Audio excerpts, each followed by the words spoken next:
armed forces, men and women of unmatched courage. They fought with discipline, precision, and honor. On behalf of a grateful nation, I salute our Army, Navy, Air Force, and Special Forces. Jai Hind to every woman, every uniform that stood between India and terror. This clarity of action, this moral assertiveness was possible because of the bold leadership of Prime Minister Narendra Modi ji. Under his leadership, India moved from reactive to resolute, from strategic silence to strategic sovereignty. We have seen it with Uri surgical strikes. We have seen it with Balakot air strikes. And under the watch of Raksha Mantri, Rajnath Singh ji, Operation Sindoor was executed with both tactical brilliance and moral clarity. Moral clarity is the need of the hour. India's defense is now not just strong, it was swift, it was smart, and it was surgical. But we didn't stop at the battlefield. We took the truth to the world. 7 delegations, 32 nations. I had the honor of representing India in Qatar, Ethiopia, South Africa, and Egypt. It was led by a member, honorable member from the opposition side, Supriya Sule ji.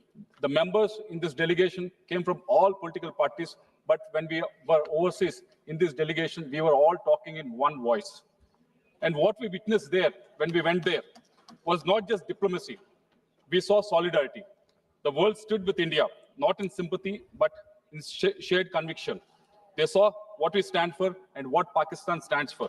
India has a thriving democracy, whereas on the other side, Pakistan is literally an army-owned state. It has not had a prime minister who has completed 5 years of term after their independence. World has also witnessed what India has given. India has given non-violence and Gandhiji. Pakistan has given world terrorist training camps. We have given refugee to Dalai Lama, and Pakistan has given refugee to Osama bin Laden. We exported teachers, technology, and trust, whereas Pakistan exported terror. The world understands this, and it stood with us. That solidarity was not accidental. It was earned by our External Affairs Minister, Jaishankar ji, and our diplomats who worked tirelessly across the continents. Our diplomats has positioned India as a voice of clarity, of responsibility, and of resolve in the divided world. But when we reflect on Pahalgam, on Operation Sindoor, and diplomacy that followed, 3 urgent truths emerge. The first action point, it is time the United Nations defined terrorism. For over 30 years, India's proposed comprehensive convention on international terrorism has been ignored. It has taken so many lives. Let's not just debate about terror, let's start about defeating it.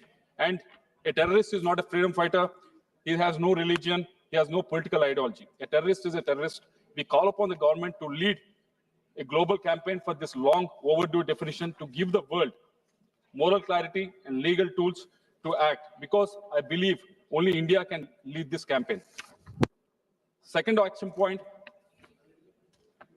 we must work actively with like-minded nations to ensure Pakistan is relisted on the Financial Action Task Force. India must ensure that sponsors of terror are held accountable. UN Security Council Resolution 1373 passed after 9/11 requires every nation to deny financing, sheltering, and supporting terrorists. But across our borders, terrorists are not just shielded, they are celebrated. Their names are painted on the billboards. Their hate is shouted in public squares. Pakistan impunity has cost lives, Indian lives, global lives. We have gone across every country which has faced terror. Definitely in the terrorist activity, Pakistani fingerprint is very much visible, and the world can no longer look away. We call upon the government to use India's growing global influence to build a coalition for counter-terror finance and to ensure Pakistan duplicity is exposed and punished. And third action point, sovereignty is no longer just about land. It's not just about geography. It doesn't stop at the border. It flows through every policy, every innovation, every bite. It's about future readiness, digital, economic, energy-based, and more so importantly, defense. We have seen the example with regards to what's happening in Russia and Ukraine war. Both the countries are waging a war for a very long time, but none of them are able to move an inch forward because technology is advancing so fast so that both the countries can really catch up. Yes, India has been the largest importer of defense in the world in 2014, but that has changed in the last 10 years. Now 60% of weapons and equipment are Indianized and domestically manufactured. But it's high time India creates a DARPA-style innovation agency, agile, autonomous, and outcome-driven to lead breakthroughs in defense tech mainly. Because in this era, technology is the new territory. If we don't climb it, someone else will. A sovereignty must be designed, coded, and manufactured in India. Example I want to give you is Marut. It was designed by HAL, first fighter jet designed and built in Asia outside the Soviet bloc in 1960s. It was there in India, a jet fighter which was designed and manufactured and delivered in India. It was in action. It has seen the action in 1971 Indo-Pak War also. But when it was there in 1960s, it should have actually gone in the right direction, wherein we should have had much better jet fighters. But somehow it has digressed and we are not able to deliver that. It's because unless we have a great vision, unless we have a strong leadership, it will not happen.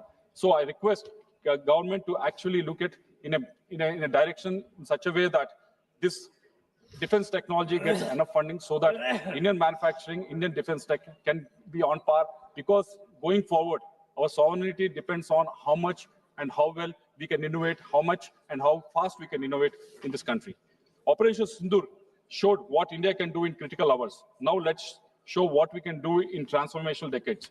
Sovereignty is not just about the LOC, it's about labs, our code, our skies and our chips. Let's not just defend India, let us define the future.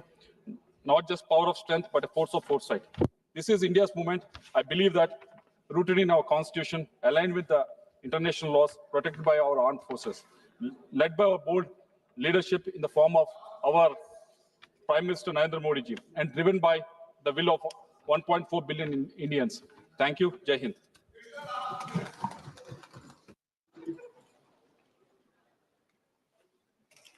माननीय श्री राजीव रंजन सिंह जी। अगर आप भी लेना चाहते हैं देश दुनिया की तमाम जानकारी तो आज ही सब्सक्राइब करें हमारे चैनल को। साथ ही नीचे दिए बेल आइकन को जरूर दबाएं ताकि हर अपडेट आप तक पहुंच सके।